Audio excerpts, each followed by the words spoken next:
अस्सलाम वालेकुम viewers, I am Usman Saeed. आज की वीडियो बनाने का मकसद थोड़ा सा अवेयर करना है आपको कि न्यूट्रिशन क्यों ज़रूरी है, न्यूट्रिशन किन किन मामलात में अपना इम्पेक्ट रखती है और खाने पीने से कौन से मसाइल जो हैं आप बगैर दवाई लिए या आप बगैर ट्रीटमेंट कराए जो है वो हल करवा सकते हैं, और कौन सी बीमारियां ऐसी हैं जिसके अंदर आप दवाई के साथ साथ जो है वो न्यूट्रिशन से जो आपकी रिहेबिलिटेशन है वो बेहतर हो सकती है। सबसे पहले मैं आपको थोड़ा सा इंट्रोडक्शन देता हूँ कि न्यूट्रिशन है क्या। कोई भी खाने पीने की चीज है जिसको हम लोग फूड कहते हैं, तो फूड के अंदर कैलोरीज एक्चुअली पाई जाती हैं। वो कैलोरीज कहाँ से आ रही होती है? वो इसके अंदर मौजूद, जिसको आप नशास्ता बोलते हैं, कार्बोहाइड्रेट्स, उससे आती हैं, उसमें प्रोटीन से आती हैं और वो फैट से आती होती है। और तकरीबन किसी भी डाइट के अंदर फैट की जो कैलोरीज होती हैं वो नशास्ता इन कार्बोहाइड्रेट और प्रोटीन से डबल अमाउंट में होती है। मिसाल के तौर पे 1 ग्राम कार्बोहाइड्रेट जो है या protein almost 4 kilo calorie energy जो है वो प्रोवाइड करता है, और फैट से जो है वो 9 किलो कैलोरीज एनर्जी जो है मिलती है। अब जितने भी हमारे जो जिस्म के अंदर मेटाबॉलिज्म के जो प्रोसेसेस चल रहे होते हैं, यानी जितने भी प्रोसेस है जिनसे एनर्जी बनती है, वो डिपेंडेंट होते हैं कि आपने फूड का इंटेक क्या लिया है, कौन से न्यूट्रिएंट आपने लिए।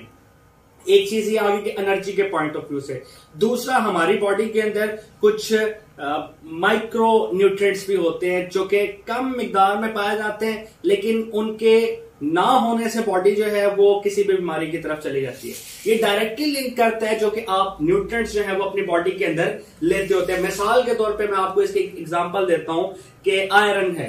आयरन क्रस्ट में पाया जाने वाला एक एलिमेंट है, इनऑर्गेनिक कंपोनेंट है, लेकिन अगर इसके जो लेवल जिस्म के अंदर है वो कम हो जाए, यानी आप अगर खुराक से नहीं ले रहे या खुराक के अंदर आपके आयरन आ रहा है लेकिन वो आपकी बॉडी का हिस्सा नहीं बन रहा, तो आप जो है वो आयरन डेफिशिएंसी एनीमिया का शिकार हो सकते हैं। इसी तरह विटामिन सी, एस्कॉर्बिक एसिड्स को कहा जाता है, ये भी खुराक से लिया जाता है। अगर आपकी बॉडी के अंदर जो है वो इसकी मिकदार कम हो रही है, इसका मतलब आप खुराक के अंदर नहीं ले रहे। तो ये दो मैंने रेफरेंसेस आपको दिए हैं, डायरेक्टली जो है वो लिंक करते हैं कि आप कौन सी चीज खा रहे हैं और उससे जो है वो आपको वो उसकी डेफिशिएंसी की वजह से बीमारी हो सकती है। इसी तरह कुछ बीमारियां, फॉर एग्जांपल डायबिटीज, जिसको आप आम जुबान में जो है वो शुगर कहते हैं और उर्दू में इसको ज़ियाबतीज कहा जाता है। तो ज़ियाबतीज एक्चुअली हम लोग कहते हैं कि खून के अंदर शुगर की मिकदार का बढ़ जाना या ग्लूकोज का लेवल जो है वो खून के अंदर बढ़ जाना।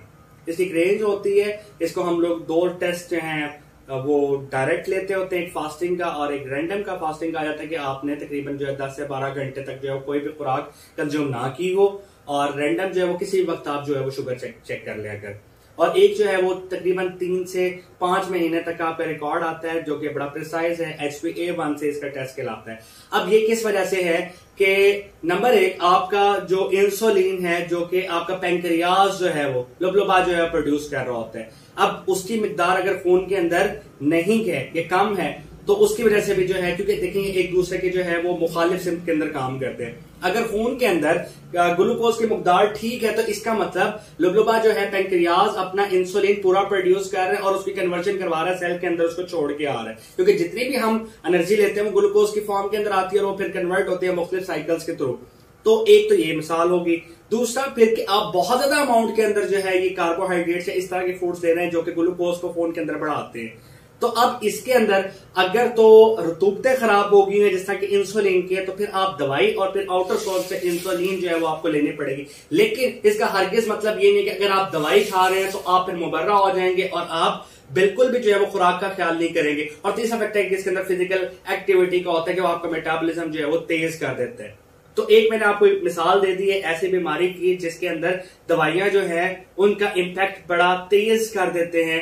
और एक मिसाल मैंने आपको जिसके अंदर आपको दवाई की जरूरत नहीं है लेकिन न्यूट्रिएंट की आपको जरूरत है, उसके लिए फिर सप्लीमेंट्स वगैरह जो है वो हम देते होते हैं। फिर तीसरी चीज कि जिसके अंदर आपको दवाई लाजमी लेनी पड़ती है, जिस तरह के एक बड़ा कॉमन सा मसला है जो खवातीन इससे बड़ा सफर करती है जो कि गिल्लर कहलाता है, हाइपोथायराइडिज्म हम लोग इसको कहते हैं, या ऐसी कंडीशन जिसके अंदर बॉडी के अंदर थायरोक्सिन की प्रोडक्शन नहीं हो रही होती। हमारी बॉडी में 3 सेल्स हैं थायराइड ग्लैंड के जो कि थायरोक्सिन नहीं प्रोड्यूस करवा रहे होते।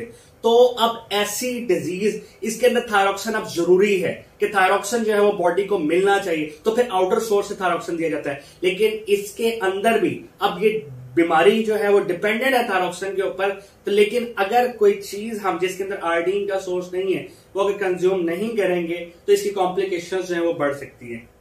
मिसाल के तौर पे जब अब थायराइड माल फंक्शनिंग हो रही है, थायराइड का माल फंक्शन है तो फिर बॉडी जो है वो मेटाबॉलिज्म लैग करते हैं, और एक बड़ी जनरल ऑब्जर्वेशन उसके अंदर जो है वो मोटापे की है, जो कि जिसको हम लोग ओबेसिटी कहते होते हैं। तो ये थोड़ा सा एक लिंक अप था न्यूट्रिशन का, कि न्यूट्रिशन किन हालात के अंदर आपको हेल्प करती है, आपके हेल्थ स्टेटस को क्यों आपको जो है वो न्यूट्रिएंट्स के ऊपर जो है वो फोकस करना चाहिए।